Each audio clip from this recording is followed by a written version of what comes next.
சந்தோஷ் நாராயணன் பவித்ராவிற்கு சினிமாவில் வாய்ப்பு வழங்க போறாரு அப்படிங்கிற தகவல் வெளியாகி சோசியல் மீடியால பயங்கர வைரலா போய்கிட்டு இருக்கு. என்ன நடந்திருக்கு அப்படிங்கிற கம்ப்ளீட் டீட்டெயில தான் இந்த ஒரு வீடியோல நம்ம பார்க்க போறோம். சரியாம்பா நிகழ்ச்சியில இந்த ஒரு வாரம் டிக்கெட் டு ஃபினாலேவோட கடைசி வாரம் 5வது வாரம் இந்த ஒரு ரவுண்ட் வந்து ரொம்ப ரொம்ப எக்ஸைட்மெண்ட்டா இருக்கும் அப்படிங்கிறதுல எந்த ஒரு சந்தேகமே கிடையாது. இந்த ஒரு ரவுண்டுக்கு சீஃப் கெஸ்டா சந்தோஷ் நாராயணன் அவர்கள் வந்திருக்காரு. உள்ள வந்து அவரு அங்க இருக்கக்கூடிய எல்லாரோட அந்த பொட்டன்ஷியலையுமே பார்த்து அவங்களுக்கு சூப்பரான ஒரு கமெண்ட்ஸ் கொடுத்திருந்தாரு. அதை ப்ரோமோ பார்க்கும்போதே நமக்கு புரிஞ்சிருந்தது.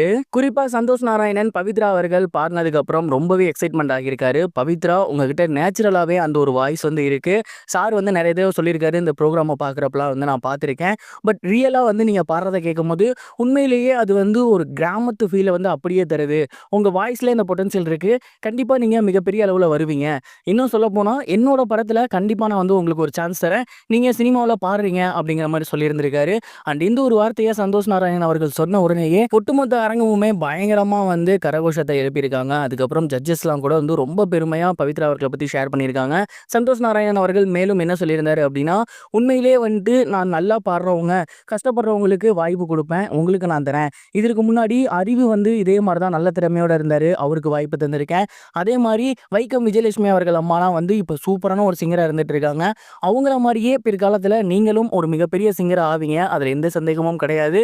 நீங்க என்னோட படத்துல பாடுறீங்க அப்படிங்கிற மாதிரி சொல்லியிருந்தாரு. அண்ட் இந்த ஒரு விஷயத்தை கேட்டதுக்கு அப்புறம் பவித்ரா அங்கனே கண்ணீர் விட்டுட்டாங்க. மேடையிலேயே விழுந்து கும்பிட்டுருக்காங்க. இந்த ஒரு மிகப்பெரிய வாய்ப்புக்கு நன்றியும் சொல்லியிருக்காங்க. கண்டிப்பா சந்தோஷ் நாராயணன் அவர்கள் ஒரு விஷயத்த சொல்றாரு அப்படின்னா அதை செய்யாம இருக்க மாட்டாரு. பவித்ராவோட வாழ்க்கையே டோட்டலா மாறப்போகுது அப்படின்னு தான் சொல்லணும். ஏன்னா அவர் சொன்னது மாதிரி வைக்கம் விஜயலட்சுமி, அறிவு இவங்கெல்லாம் இன்னைக்கு மிகப்பெரிய ஒரு சிங்கர்ஸா இருந்து வந்துட்டு இருக்காங்க.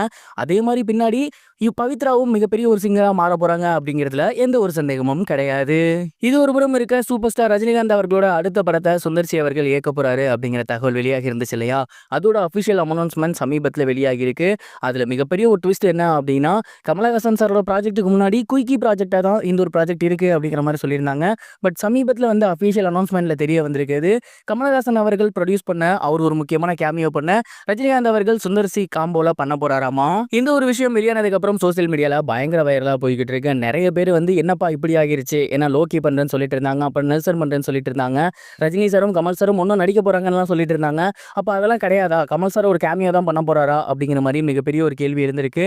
அதே நேரம் ஏற்கனவே ரஜினி சாரோட அண்ணாமலை படம் இவர் பண்ணியிருக்காரு. ஸோ கண்டிப்பா ஒரு பக்கா கமர்ஷியலான படத்தை தான் சுந்தர்சி அவர்கள் கொடுப்பாரு அப்படிங்கிற மாதிரியும் சொல்லி வந்துட்டு இருக்காங்க. பட் என்னை பொறுத்த வரைக்கும் பர்சனலாக கேட்டீங்க அப்படின்னா, லோக்கியோ இல்லை நெல்சனோ இந்த மாதிரியான டைரக்டர்ஸை வச்சு அப்ரோச் பண்ணியிருக்கலாம், இல்லை கார்த்திக் சுப்ராஜ் வச்சு அப்ரோச் பண்ணியிருக்கலாம். அதெல்லாம் இல்லாமல் சுந்தர்சி சார் கூட பண்றது அப்படிங்கிறது ஒரு மிகப்பெரிய கேள்விக்குறியா தான் இருக்கு.